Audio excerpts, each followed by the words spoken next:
अस्सलाम वालेकुम नाजरीन। आज हामिद मीर ने खुलकर बता दिया कि इमरान खान और बुशरा बीबी को क्यों नाजायज़ तौर पर सज़ा दी गई। इस पर इन्होंने बड़ी तफसील से गुफ्तगू की और बड़े बड़े हक़ाइक़ भी बयान किए। आइए पहले इनकी गुफ्तगू सुनते हैं और बाद में बात करते हैं।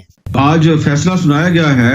एक तो ये फैसला जो है ये जेल के अंदर ट्रायल हुआ, ये ओपन कोर्ट नहीं था, लेकिन फैसले के बारे में हमें ऑलरेडी अंदाजा था कि क्या फैसला आएगा। लेकिन हैरानी मुझे ये हुई है कि जो खावर मानेका साहब हैं, इनका मुझे याद है कि 2018 में इन्होंने एक वीडियो स्टेटमेंट दिया था और उस वीडियो स्टेटमेंट में उन्होंने ये कहा था कि जी वो इमरान खान को अपनी शादी के टूटने का जिम्मेदार नहीं समझते और यहाँ तक अल्फाज इस्तेमाल किए थे उस वीडियो स्टेटमेंट में इन्होंने कि बुशरा बीबी जो है वो दुनिया की सबसे नेक तरीन खातून है। और उन्होंने इन रूमर्स को मुस्तरद किया था कि जी वो बड़े नाराज हैं कि जी बुशरा बीबी ने इमरान खान के साथ शादी क्यों कर ली।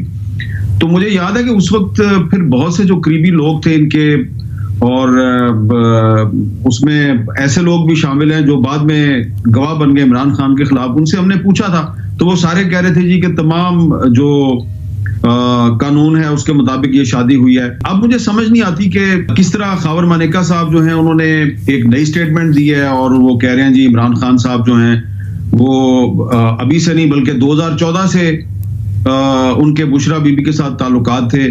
तो मुझे याद है, अल्फाज मुझे याद है कि इन्होंने जो 2018 में जो वीडियो स्टेटमेंट दी थी उसमें लफ्ज इस्तेमाल किया था, मैं अल्लाह ताला को हाजिर नाजर जानकर कहता हूँ।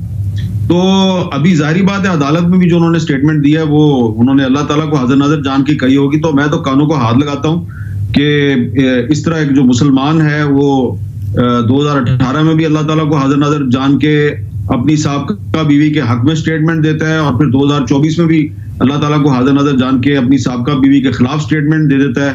तो मैं तो इस पर काफी परेशान हूँ क्योंकि मुझे लग रहा है कि ये एक मिसाल कायम हो गई है और किसी को इस पर खुश नहीं होना चाहिए। अगर इस तरह की एक मिसाल इमरान खान को बनाया गया है तो फिर जो बाकी सियासतदान है वो अपनी खैर मनाएं, क्योंकि सारे के सारे शीशे के घरों में रहते हैं। तो किसी और के साथ भी इस तरह का वाकया हो सकता है, किसी और के साथ भी इस तरह का मुकदमा जो है वो बन सकता है। और ये मुझे लगता है कि ये एक नई शुरुआत है। This is just a new beginning. देखिए मुझे जो लगता है ना कि वो ये बनाया क्यों गया है, क्योंकि खावर मानेका साहब जो है ये पिछले साल आपको याद होगा कि इनको सितंबर में पंजाब एंटी करप्शन ने गिरफ्तार किया था और उस गिरफ्तारी के बाद जब ये कुछ दिनों के बाद रहा हुए तो फिर उसके बाद उन्होंने अपनी साबका बीवी के बारे में ये मौक़िफ़ इख्तियार किया। जब इमरान खान साहब वजीर आजम थे तो ये साहब जो हैं ये अपने एक बेटे के जरिए अपनी साबका बीवी से बहुत से काम करवाया करते थे और वो भी मेरे इल्म में है और ये बड़े खुश थे। तो अब जब इन्होंने ये एक नया मौक़िफ़ इख्तियार किया है तो मुझे ये लगता ये है कि इसके नतीजे में जो असल वजह है ये क्यों हुआ है, असल वजह ये है कि इमरान खान रियासत मदीना की बात करते हैं। तो ये जो ऊपर नीचे 3 अदालती फैसले आए हैं इस हफ्ते में, तो एक फैसले में साइफर केस में इमरान खान को एंटी स्टेट डिक्लेयर कर दिया गया जी, उन्होंने स्टेट सीक्रेट्स को डिस्क्लोज किया। तोशाखाना केस में उनको फाइनेंशियली करप्ट साबित कर दिया गया। और ये जो केस है इसमें जो जिस दफा के तहत इनको इमरान खान को सजा दी गई है तो उसके तहत इनको बदकार करार देने की कोशिश की गई है। तो वो जो है ना कि ये रियासत मदीना का दावेदार है, तो इमरान खान साहब को उन्होंने एंटी स्टेट भी डिक्लेयर कर दिया, फाइनेंशियली करप्ट भी साबित कर दिया।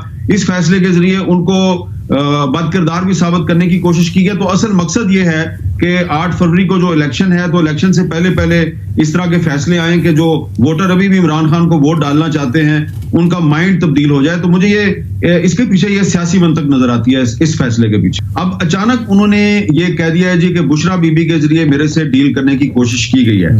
तो लेकिन इसमें क्योंकि पाकिस्तान में माजी में इस तरह जो सियासतदान हैं जो जेल में थे तो जेल में उनको भेज के उनके साथ डील करने की कोशिश की गई। ये नवाज शरीफ साहब के साथ भी हुआ, उनके साथ डील करने की कोशिश की गई, उन्होंने डील कबूल कर ली। पहले वो सऊदी अरब चले गए, फिर वो लंदन चले गए। इसी तरह यूसुफ रजा गिलानी साहब जब अडयाला जेल में थे तो मुझे याद है उनके साथ भी एक डील करने की कोशिश की गई। एक हुकूमत की शख्सियत जो है वो जेल में उनके साथ मिलने गई लेकिन उन्होंने वो डील कबूल नहीं की थी। तो हो सकता है कि इमरान खान साहब के साथ भी जेल में को डील करने की कोशिश की गई हो, क्योंकि माजी में ऐसा होता रहा है। लेकिन सोचने की बात यह है कि जिस आदमी के बारे में ये कहा जा रहा है कि ये मॉरली भी करप्ट है, ये फाइनेंशियली भी करप्ट है, ये एंटी स्टेट भी है, और मुझे लगता है कि 9 मई के वाकयात पे अभी किसी अदालत का फैसला आना है तो उसमें दहशतगर्द भी साबित किया जा सकता है, और इनकी पार्टी को तो दहशतगर्द कहा भी जा रहा है। तो अगर ये वाकई 9 मई के वाकयात जो है वो इमरान खान की प्लानिंग थी और ये दहशतगर्द हैं, तो फिर किसी दहशतगर्द के साथ जो है वो बातचीत या डील कैसे हो सकती है? मेरे लिए बड़े हैरानी की बात है। एक तरफ इमरान खान को आप दहशतगर्द कहते हैं, दूसरी तरफ उसके साथ डील करने की कोशिश कर रहे हैं। तो मेरा ख्याल है कि आज जब उसी जज मोहम्मद बशीर ने एक मुकदमे में इमरान खान को सजा दी है, तो नवाज शरीफ साहब को और उनके जो बाकी साथी हैं उनको खुश नहीं होना चाहिए।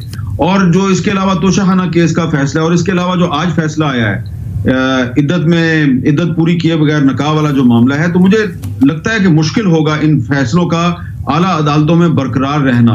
और अगर ये फैसले आला अदालतों में बरकरार नहीं रहते तो उसके बाद फिर इमरान खान के खिलाफ 9 मई के वाकयात के हवाले से कोई नया अदालती फैसला लाने की कोशिश। नाजरीन, इमरान खान हमेशा रियासत मदीना की बात करते थे।